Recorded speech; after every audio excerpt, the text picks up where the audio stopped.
Hello friends, हमारे channel simple knowledge में आपका स्वागत है। हिंदू समाज में मूर्ति पूजा क्यों करते हैं? सबसे ज़्यादा हार्ट अटैक बाथरूम में ही क्यों आता है?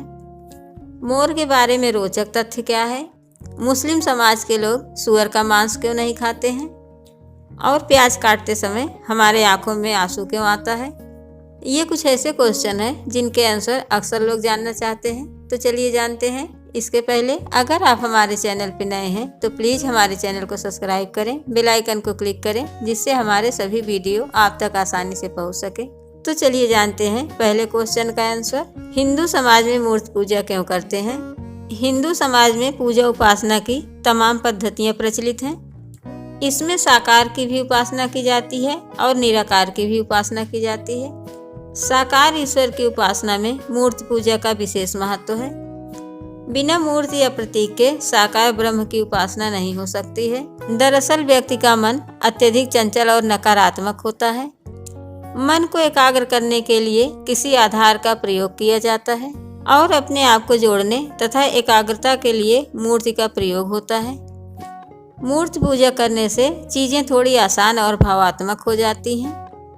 और दूसरा क्वेश्चन है, सबसे ज्यादा हार्ट अटैक बाथरूम में ही क्यों आता है? अक्सर कई बार ऐसा सुनने में आता है कि किसी को बाथरूम में हृदयघात आ गया है या कार्डियक अरेस्ट हो गया है। कई मशहूर लोगों की भी इसी तरह से मृत्यु हो चुकी है। हृदयघात यानी हार्ट अटैक सुबह के समय बाथरूम में ज़्यादा आते हैं।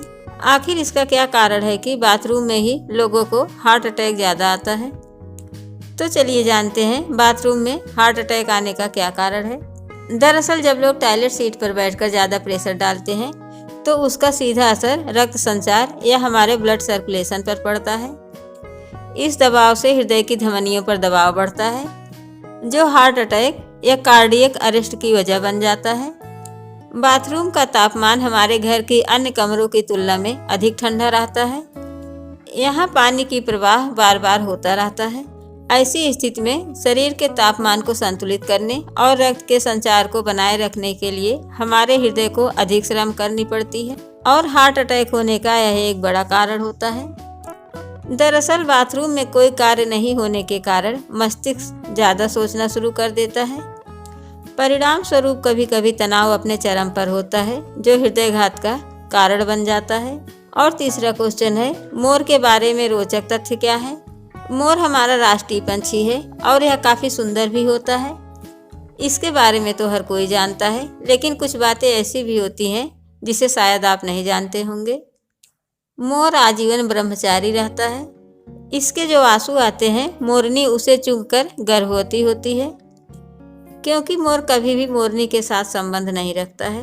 भगवान कृष्ण ने भी मोर पंख इसीलिए लगाया क्योंकि वह ब्रह्मचारी है और साधु संत भी इसीलिए मोर पंख का इस्तेमाल करते हैं। ठीक इसी तरह गाय के अंदर भी इतने गुण होते हैं कि उसे भी राष्ट्रीय पशु घोषित किया जाना चाहिए।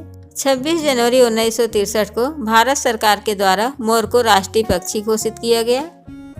भारत के अलावा म्यांमार में भी राष्ट्रीय पक्षी मोर ही है और मोर बड़े पंखों वाला बहुत बड़ा पंछी है, लेकिन यह बहुत ऊंचा या लंबी दूरी तक उड़ नहीं सकता है। मोर 20 वर्ष की आयु तक जीवित रह सकता है और मोर झुंडों में रहना पसंद करता है। एक झुंड में 6 से 10 मोर तक होते हैं। भारत में मोर के शिकार पर पूर्ण रूप से प्रतिबंध है। यह भारतीय वन्य जीव संरक्षण अधिनियम के 1972 के तहत पूरी तरह से संरक्षित है। हिंदू समाज में मोर का धार्मिक महत्व भी है। भगवान शिव के पुत्र कार्तिकेय की सवारी भी मोर ही है। जब मोर पहली बार पैदा होते हैं तब उनके पास पूंछ नहीं होती है। जब वे 3 साल के हो जाते हैं तभी से वे खूबसूरत दिखने लगते हैं। और चौथा क्वेश्चन है, मुस्लिम समुदाय के लोग सूअर का मांस क्यों नहीं खाते हैं? मुसलमानों के पवित्र ग्रंथ कुरान में सूअर का मांस खाना हराम माना जाता है, जिसे ज़्यादातर लोग अंधविश्वास कहकर टाल देते हैं। लेकिन पुराणों और ग्रंथ लिखने वाले लोग बहुत ज्ञानी होते थे। यही कारण है कि वे बिना किसी वजह के कोई बात नहीं लिखते थे। सूअर का मांस खाने के पीछे कुछ ऐसे ही कारण हैं जिन्हें जानकर आप भी सूअर का मांस नहीं खाएंगे। तो चलिए जानते हैं आखिर क्यों सूअर का मांस नहीं खाते हैं। आप लोग इस बात को तो जानते ही होंगे कि सूअर एक गंदा जानवर होता है। सूअर को अक्सर कीचड़ में बैठे देखा जा सकता है और आपने देखा ही होगा कि सूअर ज़्यादातर खाना कीचड़ में ही खाता है, जिससे वो मल और सड़ा हुआ खाना खाता है। सूअर एक ऐसा जानवर होता है जो अपने मल को भी खा लेता है। ऐसे में सूअर के शरीर में काफ़ी मात्रा में बैक्टीरिया इकट्ठा हो जाता है। एक वयस्क सूअर में इतनी मात्रा में जहर इकट्ठा हो जाता है कि उस पर सांप के जहर का असर भी होना बंद हो जाता है। सूअर दुनिया का इकलौता ऐसा जानवर है जिसे पसीना नहीं आता है। सूअर के शरीर में स्वेट ग्लैंड्स नहीं होता है, इसलिए उसके शरीर से पसीना नहीं निकलता है, जिसकी वजह से उसके शरीर में बनने वाले टॉक्सिन्स उसके मांस में इकट्ठा हो जाता है।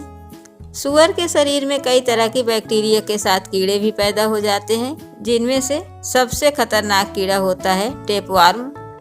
और अगर कोई सूअर का मांस खाता है तो ये कीड़ा उसके शरीर में प्रवेश कर जाता है। एक रिसर्च के दौरान पता चला है कि टेपवार्म एक ऐसा कीड़ा है जिसके अंडे खून के द्वारा शरीर में कहीं भी जा सकते हैं।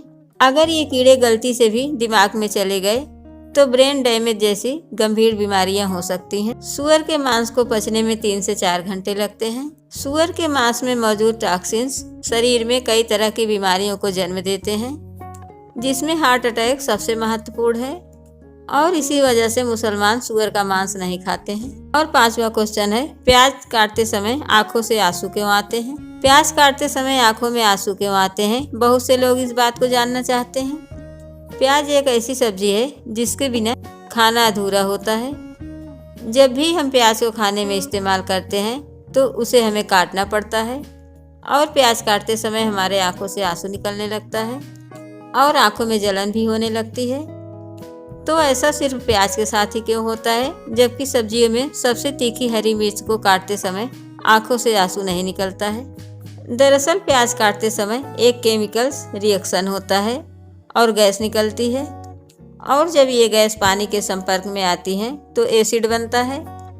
इसी वजह से हमारी आंखों में जलन होने लगती है और आंखों से आंसू आने लगते हैं। तो ये थे कुछ क्वेश्चन और उसके आंसर। अगर वीडियो पसंद आए तो प्लीज़ वीडियो को लाइक और चैनल को सब्सक्राइब जरूर करिएगा, और इसे और लोगों के साथ भी शेयर करें। हमारा वीडियो एंड तक देखने के लिए थैंक यू।